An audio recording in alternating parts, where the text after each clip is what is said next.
Whether it's filling your social media feeds or not, the Black Lives Matter movement is still raging, and it still needs your help. Please consider donating to any Black Lives Matter causes you can, because we still have a long way to go towards a better future for all of us. Donation links are provided below our description. Please check them out and consider donating. We hope you will. Thank you. And now, this week's episode. Just like all the Fast and Furious movies, this episode contains spoilers. There is a creature alive today, a mindless eating machine. It will attack and devour anything. It is as if God created the devil and gave him jaws. This shark, swallow you whole. What we are dealing with here is a perfect engine, an eating machine. You yelled shark. We've got a panic on our hands on the 4th of July. You're going to need a bigger boat. Just when you thought it was safe to go back in the water, the legend continues. I think we may have another shark. You better do something about this one, because I don't intend to go through that hell again.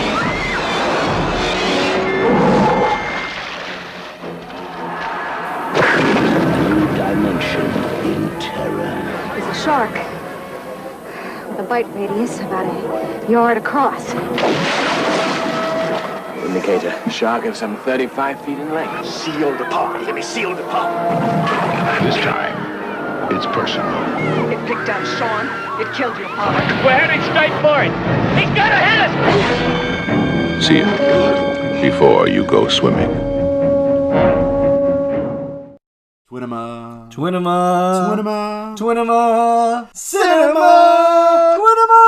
Cinema. Hello and welcome, campers, to another field trip on Twinema Cinema. And this time, we're taking a look at the films of Bruce the Shark and all of his adventures in the Jaws franchise. And I'm here, as always, with my good chum and brother, Joey. Hi, Max. I'm really pleased with your pun on this intro. I thought of it real hard. Well done. Yes, we are going to Amity, and we are hanging out with Bruce the Shark, following his exploits around, well, I guess now a little bit around the world. We do a little traveling in a couple of these movies. Let's say just, eastern seaboard of the United States. I think that's where he sticks most of the time. Well, we do get a foreign country, though, at least at one point. Well, the Bahamas, that's still, pretty close. Yeah, it's close. Warm waters. He wanted to retire down to the Bahamas. He'd slowly been moving south throughout the franchise. He'd been eating all those license plates, and he got one from the Bahamas. It's like, you know what?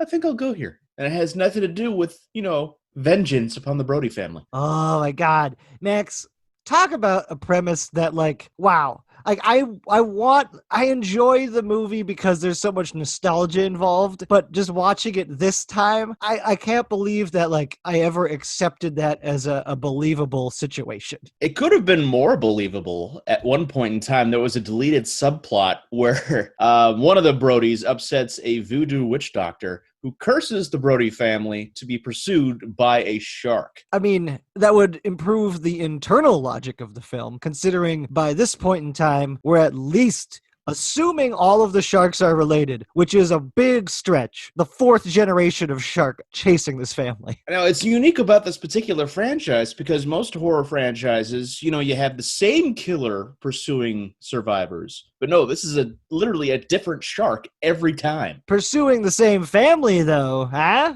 This is true, although half of it can be just chalked up to coincidence, because they didn't have voodoo in the other ones. But yeah, the internal logic is horrible, but the voodoo would have helped the 4th one, that's all I'm saying. I'm not going to disagree. It just would have made it a little bit too fantasy out there for some people. Anyhow, enough about the 4th one for now. Let's talk about the franchise as a whole. As a whole, I like it. It's okay. One, you have arguably one of the most perfect movies ever assembled, and then you have, the flotsam and jetsam of the sequels, they kind of just weighs it down like so much shark mechanicry. The thing that I think was the most fascinating for me is that they were all profitable films. That was something that I didn't expect when we were looking into this. I assumed that there would be diminishing returns, which there obviously are, but the fact that they all made money really surprised the hell out of me. Yeah, going over the course of just a little over 10 years or so, they only made 4 movies. So kind of slow as far as the sequel game is concerned. But yeah, the fact that they kept making money up until the last one is surprising as hell to me. Also, the fact that they didn't try to rush anything. I do appreciate that as well. I mean, it didn't really help them in terms of quality of the films, but the fact that they weren't just like, quick, print a new movie. At least they gave themselves a chance of being successful and being excellent films. I feel like had they slowed down a little bit, they would have had a better chance, especially, not aggravating Roy Scheider, the star of the first and second movie. But yeah, they didn't help themselves there. Well, when did the films come out, Max? Give me the years. All right, we have 1975 for the first one. We have 78 for the second one. We have 83 for 3D. And we have 87 for Jaws the Revenge. So it's like every 3 to 4 years. Which is, given sequel culture of the time, they would usually shoot those out at least a couple years faster. So you could be argued, they did take their time, but did they? Did they though? I mean, Joey, did they? They did in terms of when they made the movies. I don't know if they actually did in terms of writing the scripts. I feel like they decided to greenlight the movie, and then someone's like, we should probably have written a script for this first. Could have helped. But Joey, here we are on another lovely field trip for Twinema Cinema. We went to Camp Crystal Lake. That we had a lot of laughs and some fun camping last time. Now we're headed to the little island town of Amity, which in no way looks like Martha's Vineyard. It doesn't, because I've never been there and have no idea what Martha's Vineyard looks like. It is exactly. It is a personal field trip that I want to go on. If we ever get the budget, I would love for us to go to Martha's Vineyard. You heard that, everybody. Donate to coffee now. Then we'll get to go to Martha's Vineyard. Which I do want to do a nice shout out in this episode. Thank you, EJ, for being our first donation. We appreciate you. We spent it on coffee, and we actually spent it mainly on the subscription for this podcast service, but we had the coffee in our hearts. It was delicious and caffeinated and soy flavored. But on the little town of Amity, we have 3 Jaws adventures and 1 adjacent adventure down in Florida. But for the sake of argument, all of this is happening in Amity. Well, I mean, 3 of the 4, like you said, do have at least scenes that take place there. So Amity is the home of the franchise, much like Crystal Lake is the home of the Jason franchise.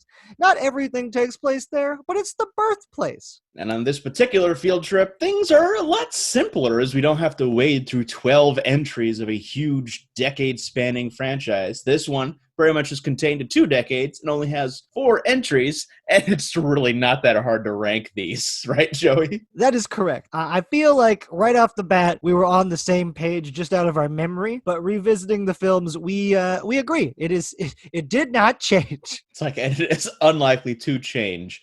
They are best in release order, although we're going to talk about them, from the tail going to the front part with the teeth.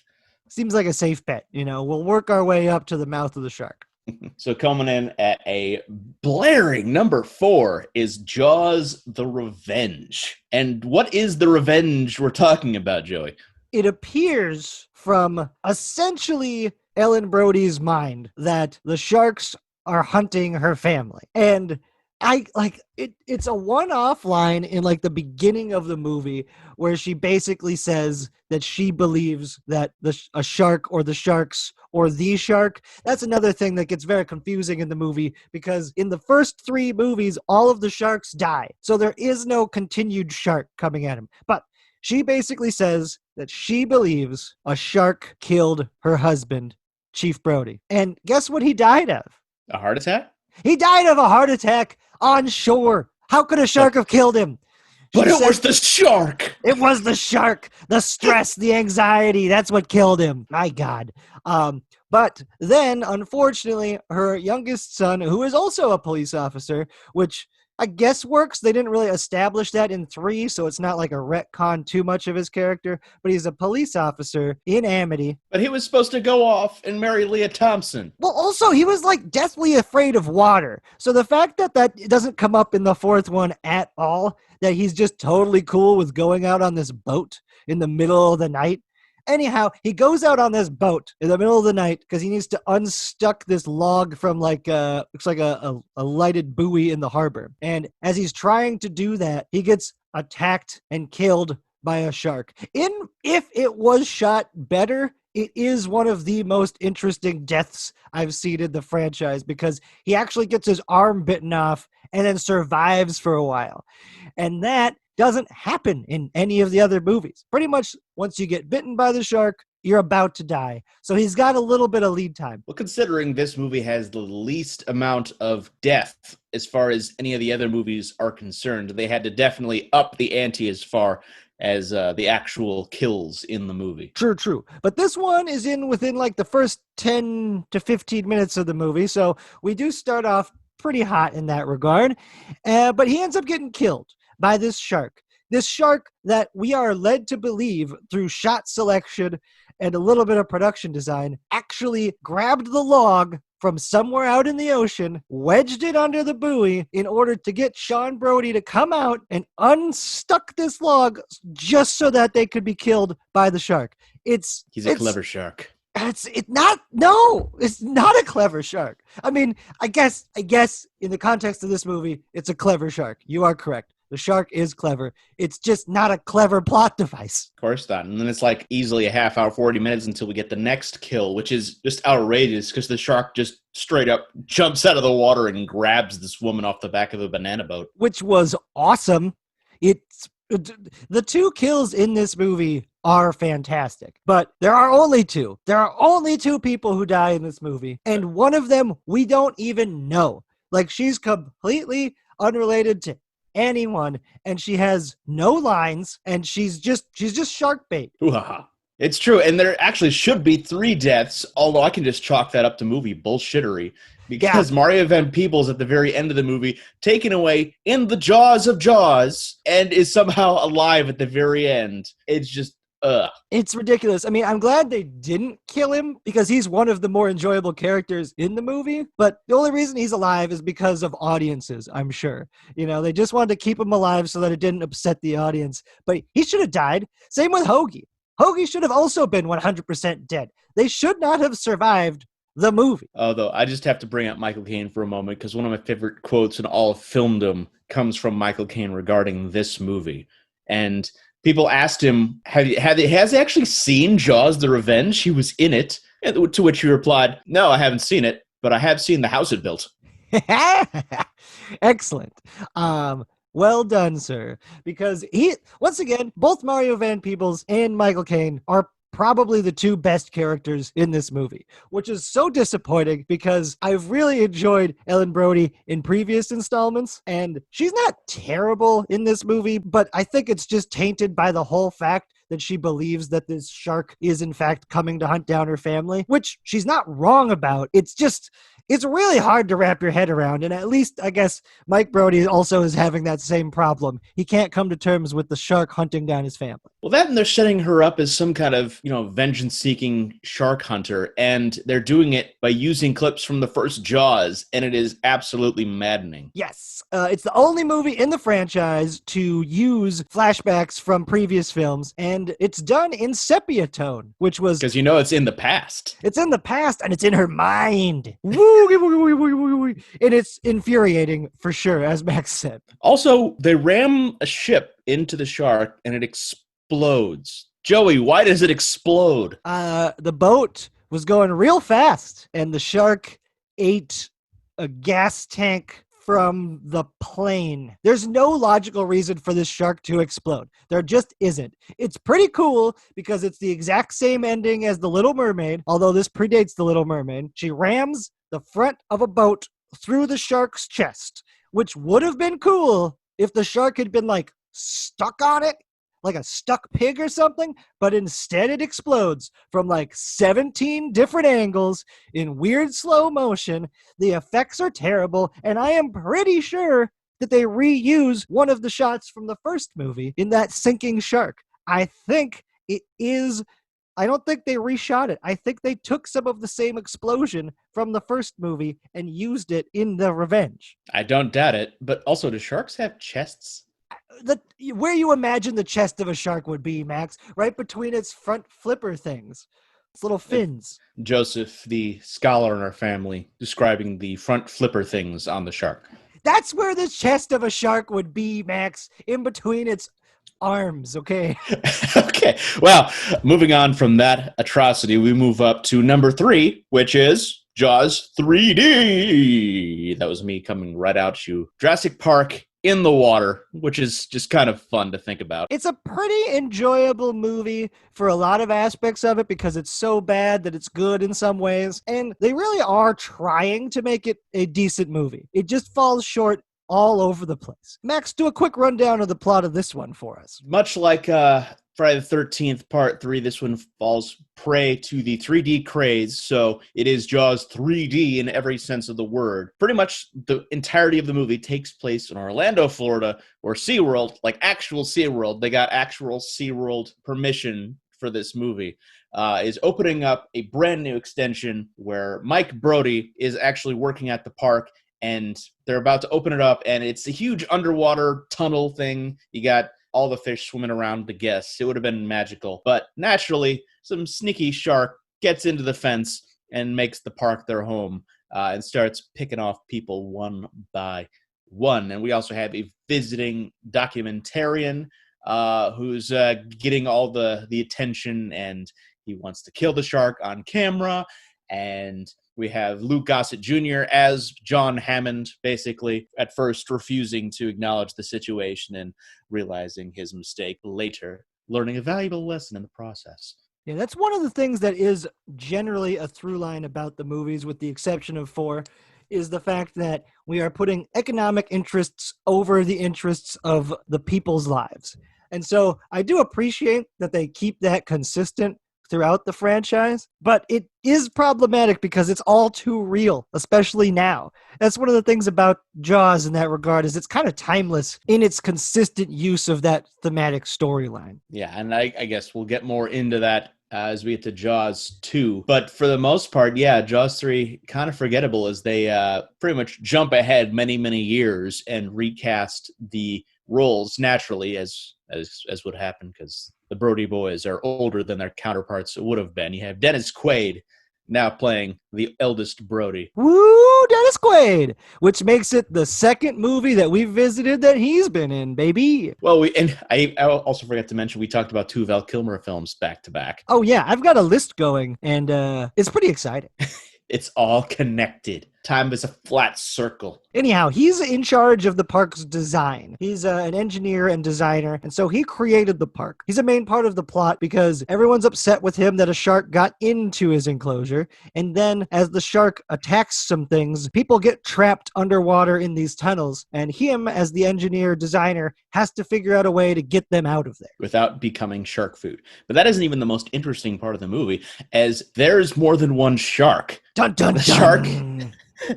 The shark that starts attacking people initially is the baby shark, and then Mama Shark comes back to avenge her baby's death, who dies in captivity when they try, putting it on display in a little pool. See, the people who wrote this movie did in fact watch Orca, because that's a little bit of the plot of Orca right there. And then the Meg would also use this later. We got the baby shark that dies in captivity, and then the mama shark, who is significantly bigger. If I remember correctly, the characters in this movie declare that shark is 35 feet long, which would make it the world's largest great white shark, which is crazy considering in the first Jaws film, that shark at 25 feet approximately would have also been the world's largest great white shark. Yeah, they kind of passed that over. It's a big-ass shark. 35 feet, Max. That's 15 feet longer than the largest great white shark that anyone had ever seen. And I think the original shark was, 25 feet? 25, yes.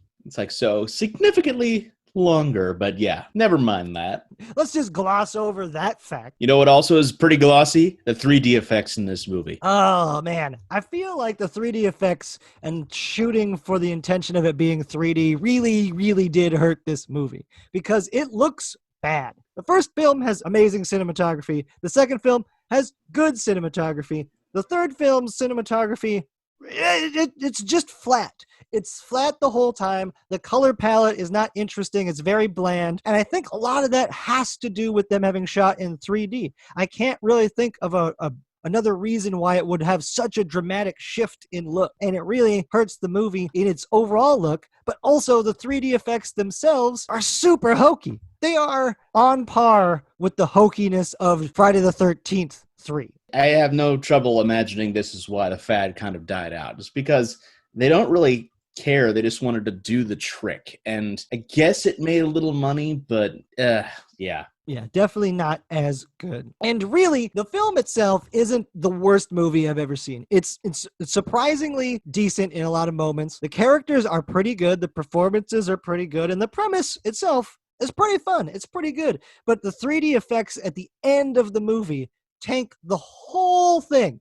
It had the potential to end like decently well, but then all of a sudden, you've got this shark slowly moving towards the screen in quote-unquote 3D, shattering some glass in the hokiest glass shatter I have ever seen in my entire life. Well, yeah, that glass is supposed to withstand lots of pressure, and he just kind of pokes it with his nose and It's so bad. Then it's followed by a really cool practical effects scene where we fill the control room with a bunch of water, and then they're swimming around and dealing with this shark, which is super cool. And then we have another 3D effect when they blow up the shark, because of course they blow up the shark again, because how else are you going to kill a shark? You're going to have to blow it up with a grenade stuck in his mouth, which somehow is there because the documentary filmmaker who got eaten earlier somehow is still stuck in the shark's throat, definitely hasn't been swallowed yet, has a grenade in his hand. The ending of this movie is so bad for so many reasons, but then when they do blow the shark up,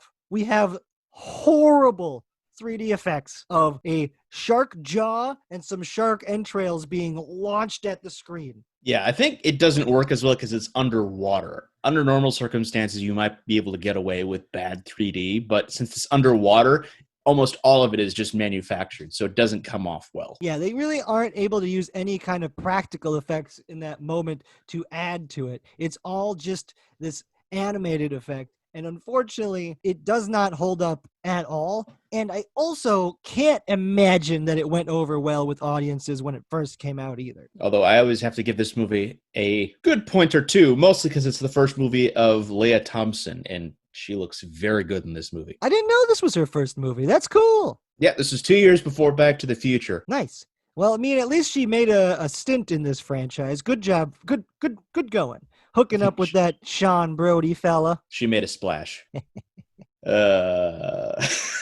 God, I love Splash. Splash is so good. We should watch Splash. Anyhow, getting back to Jaws 3D real quick, I think one of the things that they did a good job of in this movie is they actually have more underwater shots than in any of the previous films. And so that made it interesting a little bit in its own because they actually spend a significant amount of time under the water working on things and dealing with the shark. So that's kind of cool. Although it does lead to the slowest swimming shark sequence I have ever seen in the history of ever, and makes that whole moment completely unbelievable. Yeah, add that to the fact that almost all of the tunnels themselves are models, and you just layer water over that. So, yeah, it added to the unbelievability of it all.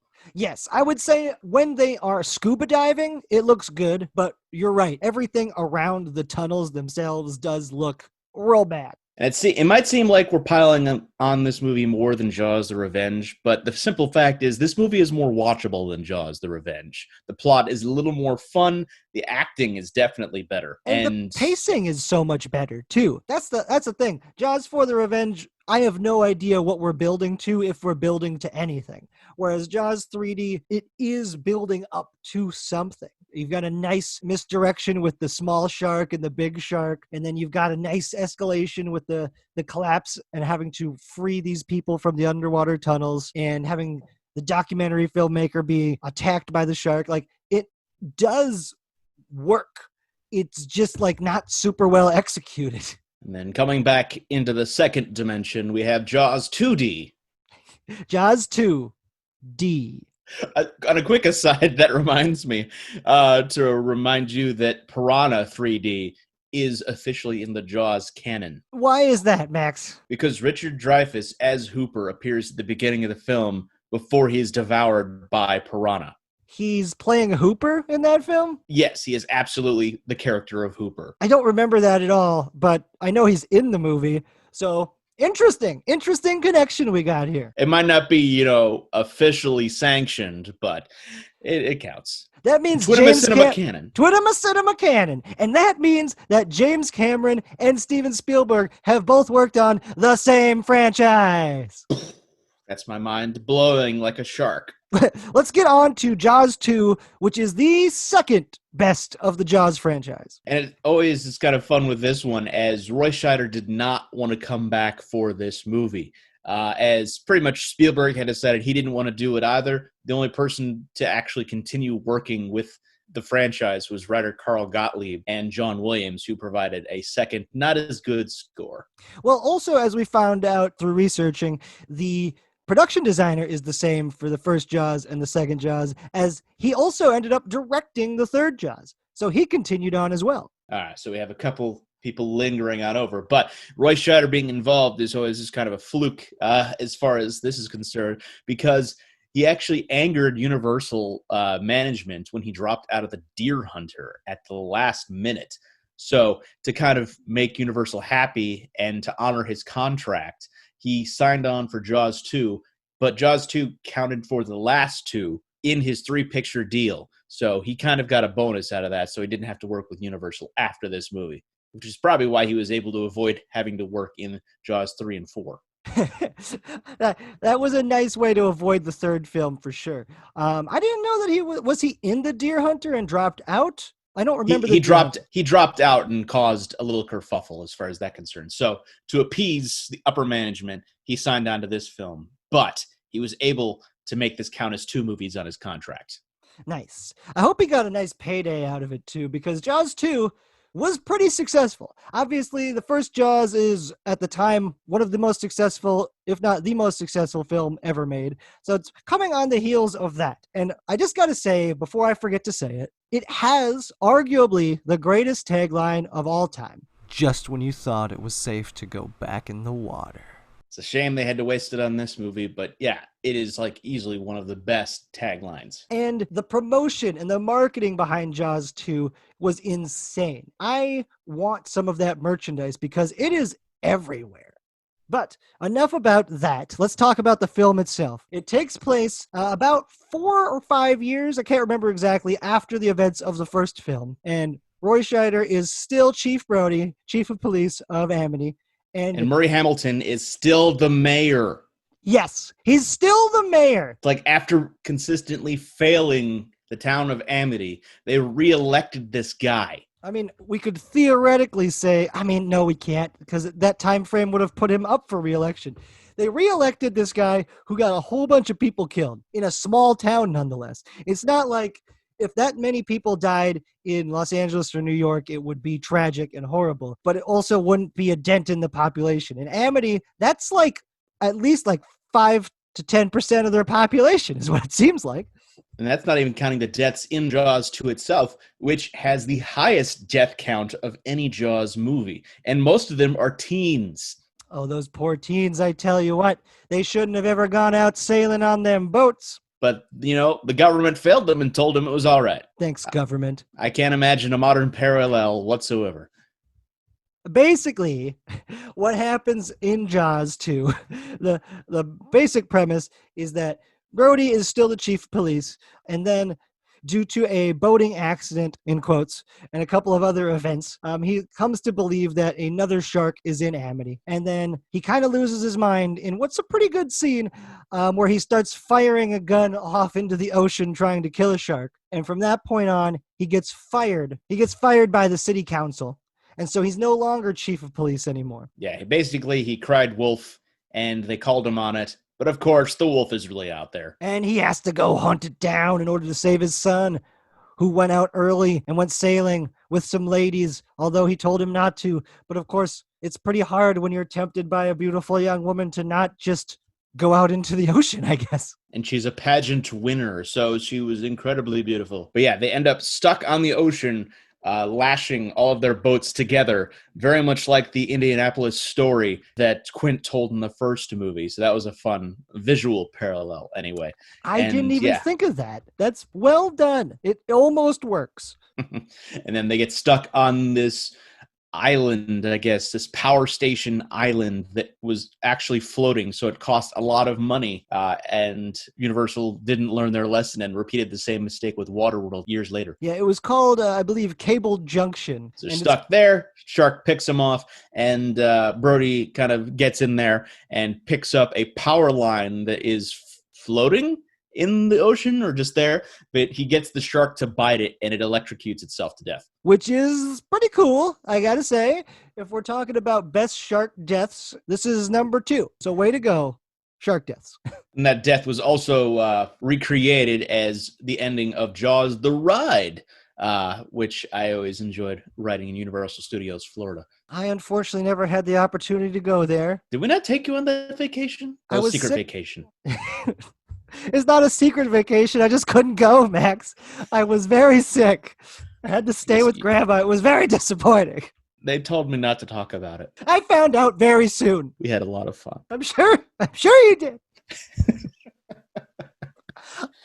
But Jaws 2.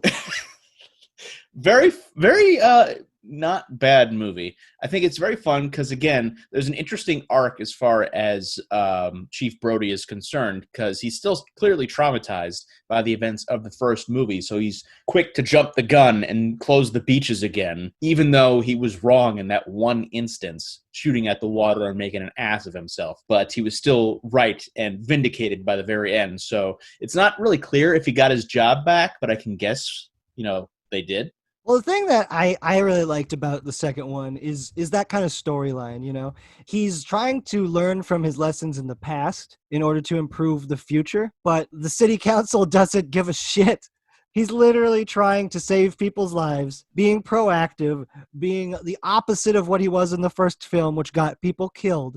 He's trying to do the right thing earlier this time, and the city council just doesn't care. And so, yeah, he goes a little mad, which I think is somewhat understandable, although firing a gun on a public beach out at the ocean, yeah, I feel like, that's a fireable offense right there. But if they would have just listened to him in the first place, we might not have gotten to that point of him going shark crazy. Hashtag shark crazy. As opposed to the space crazy we've covered on this show before. But yeah, that is a fun and interesting storyline, dealing with him, dealing with his trauma and issues of the past.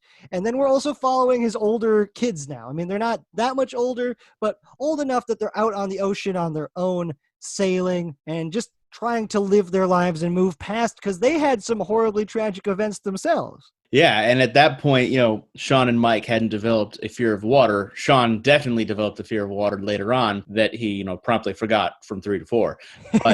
But yeah, like this is enough to definitely scar them afterwards. Especially at such a young age for Sean. I mean, he almost got killed by a shark like 3 times in this movie. And one of the times he fell into the ocean, and then we have the most heroic woman, the most heroic character in the whole movie just jump in without a second thought to pull this kid out of the ocean, and then she herself can't get out and ends up getting eaten by the shark.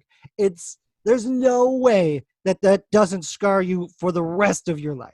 And I'm sure it did, as he was eaten in 4. Yes.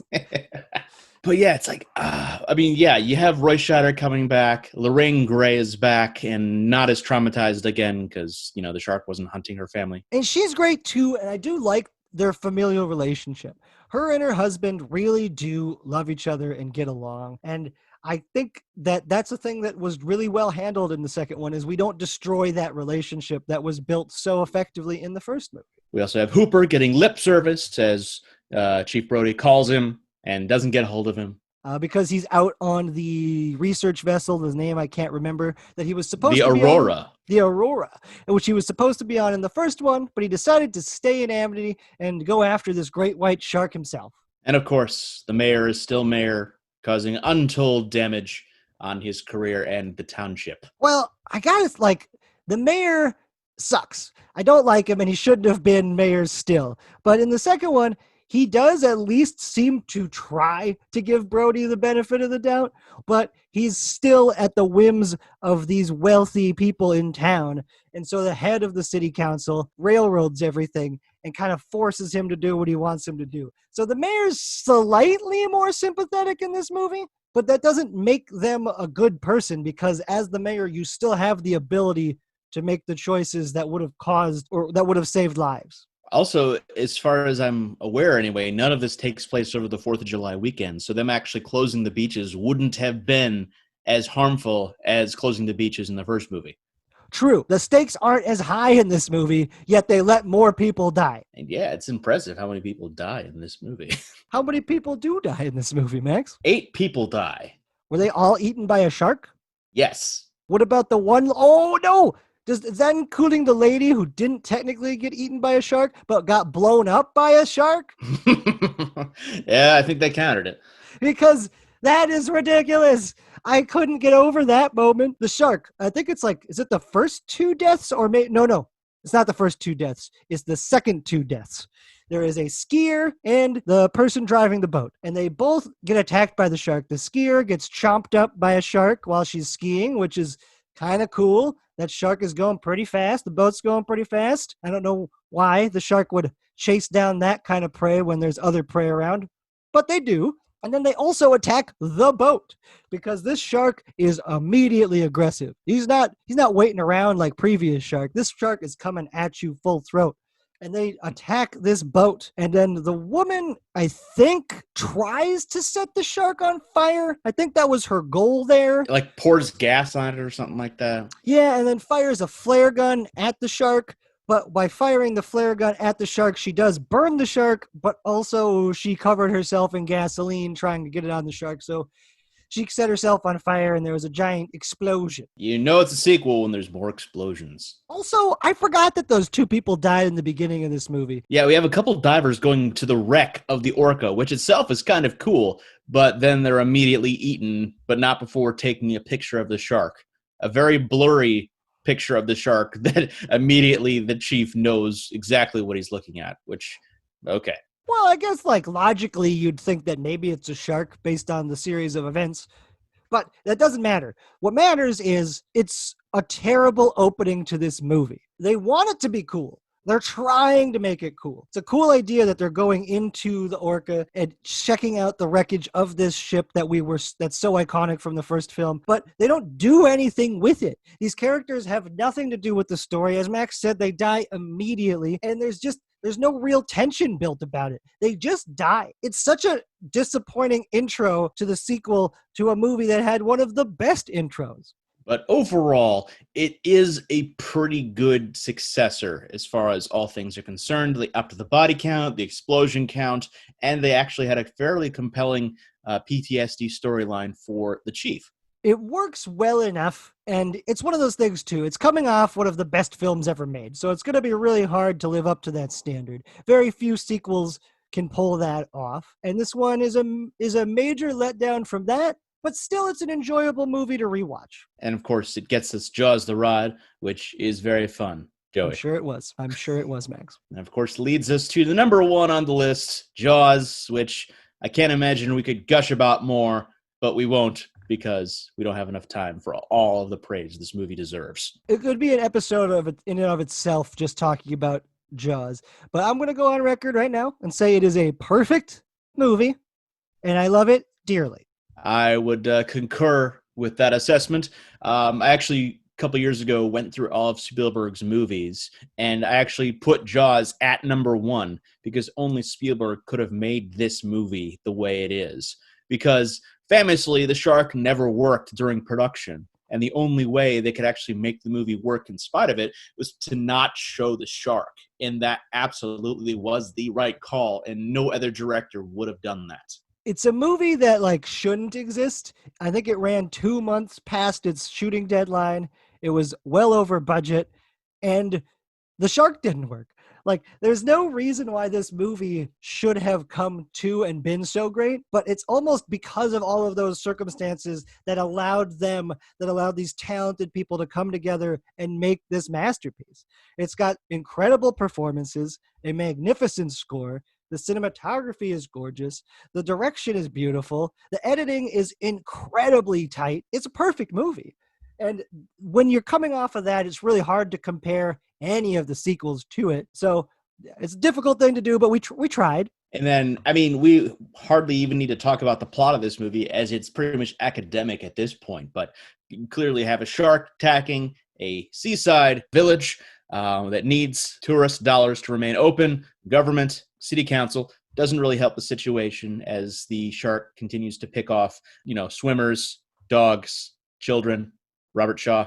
In an amazing performance as Quint. His character alone is the stuff of legends in Hollywood. Everything regarding it. He wasn't allowed to be on set all the time because he was currently in violation of IRS codes. So they had to fly him back and forth between Canada in between filming dates. So much stuff happened on this movie. Well, that and he was famously drunk during half of it too. Which does fit the character, and I guess if you can deliver incredible monologues like he does, I don't care so much. But I imagine the in-between times with drunken Robert Shaw was probably pretty rough. Yeah, I imagine so. Although that monologue is an all-timer. Like, how he didn't net an Oscar for that role, I will never know. I bet it comes down to the fact that the movie was too successful. Like, that's the thing. In its release, it was the most successful movie of all time, unadjusted gross. It made so much money. It created summer blockbusters. Without this movie, we wouldn't really have that term. But because of it, it exists. Famously, this was the first blockbuster that Star Wars would later blow out of the water. But yeah, it created the term. And yeah, Spielberg and Lucas would later go on to keep redefining what a blockbuster is. So speaking of box office here, let's go into some of the numbers of all the films. Well, I mean, I really don't have to ask what is the highest grossing movie in this franchise. I believe it's Jaws, right? Does have Jaws in the title, yes. It's Jaws. It's Jaws 1. There's no other way it's anything else.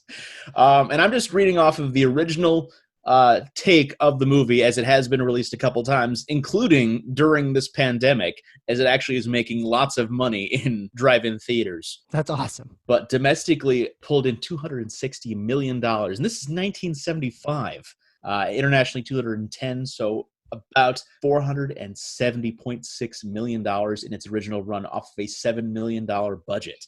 Which is just insane. It is insane. And $7 million is the over-budget version of this movie. And so that's crazy. And so how do the other films stack up against this behemoth? All right. So Jaws 2 worldwide pulled in about $183.8 million. Jaws 3D pulled in $87.9 million, and Jaws the Revenge pulled in $51.8 million. Okay, so at least the worst film made the least amount of money. So that's good. But if I remember correctly, Max, it also had the highest budget, did it not? Yes, Jaws the Revenge had a budget of $20 million, although the highest budget went to Jaws 2, which was $30 million.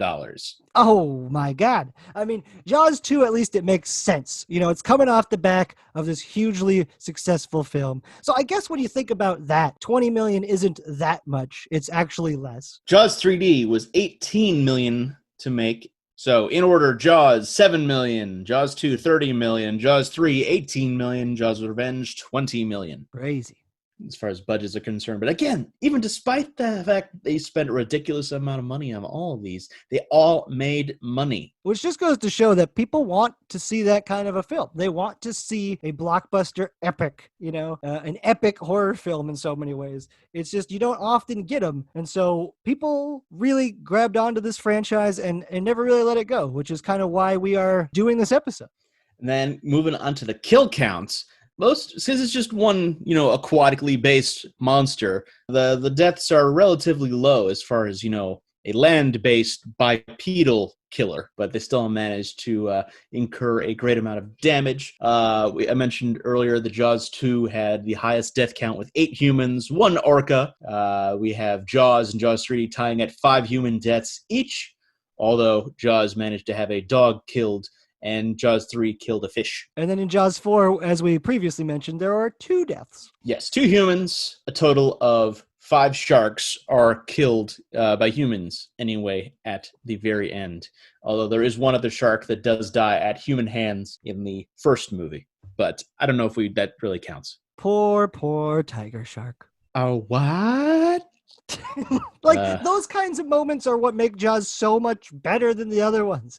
Is it's also really funny. That's the thing. None of the other movies are funny. The first movie is hilarious. There are legitimate laugh out loud moments in the first film, and they just decide to scrub any comedy from the following films. They're like, you know what? This should be serious. This movie about a shark terrorizing a town, terrorizing a theme park, chasing a family to the Bahamas.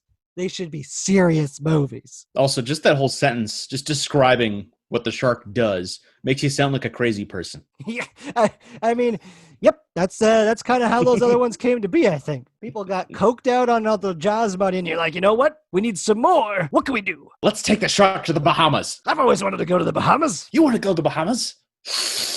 And scene. But yeah, it's like ultimately it comes down to they had absolutely diminishing returns as far as revenue and quality on their journey from Jaws to Jaws: The Revenge.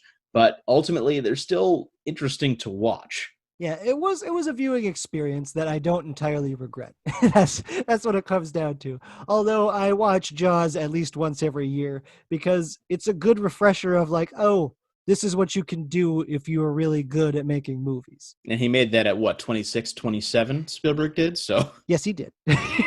I believe it's his second feature film. Is that correct, Max?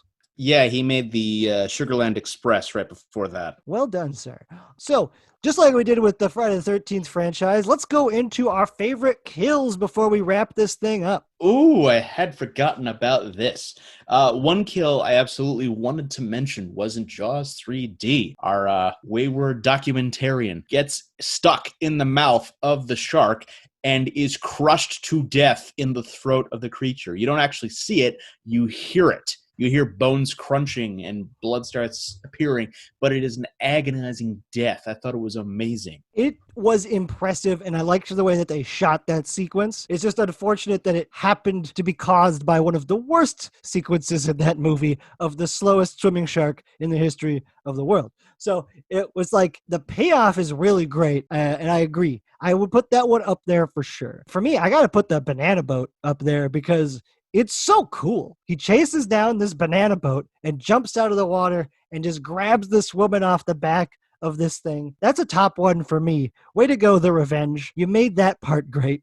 And then pretty much just all the deaths of the kids at the very end of Jaws 2 are noteworthy because he just picks them off one by one. Yeah, and those are pretty well handled too. You know, the kids are in dire straits. It's not gratuitous exactly because it's kind of what would logically happen, I guess, if you were trapped on this boat and the shark knew you were there, especially our shark, because our shark's very smart.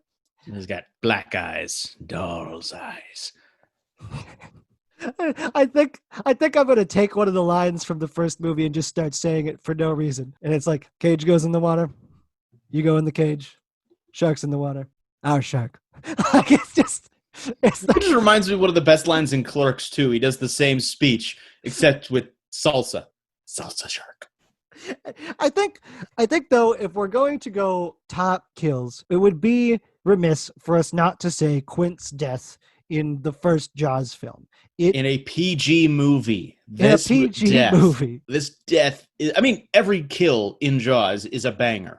But in particular, Quint getting bitten in half and coughing up blood right before he's silenced and pulled into the water is just terrifying. And that's something I think the first Jaws film does better than any of the others, really, is it showcases how terrified the people are of being killed. You know, we have the first woman to open the movie having this horribly traumatic experience and having no idea what's going on, and her garbled screams as she's pulled around the ocean just sets the tone for the whole movie. And everyone who gets killed in the first Jaws film is just petrified. And Quint, this stoic, incredibly strong man who dealt with this kind of circumstance earlier in his life, succumbing to a shark, you could just hear and see the fear in his eyes, and it's amazing. Horribly tragic and amazing. And of course, poor Alex Kittner being obliterated earlier in the movie. But I was always curious growing up. I read a junior novelization of this movie, and it's described as he disappears in a fire hydrant of blood. This is the kids' novelization. Oh my God. That's so graphic. Right? I mean, it's accurate compared to what's shown in the movie, but it's like, wait, what? Yeah, that shark, when it rolls over in the film as it's attacking him, it's so good. All right, I gotta quit gushing about the film. Yeah, but yeah, we don't have enough time for all of that. Although we have to give it a hand or a leg to the guy who's trying to rescue Mike Brody in the pond because he loses a leg. I feel so bad for that man too. All he was He's doing just was helping. He's just trying to help the kids. He doesn't have a leg to stand on now. Ah, Max. Yeah, diminishing returns as far as these jokes and these movies. Well, that's really all we got here on the Jaws franchise. Thank you so much for listening to another episode of Twinema Cinema.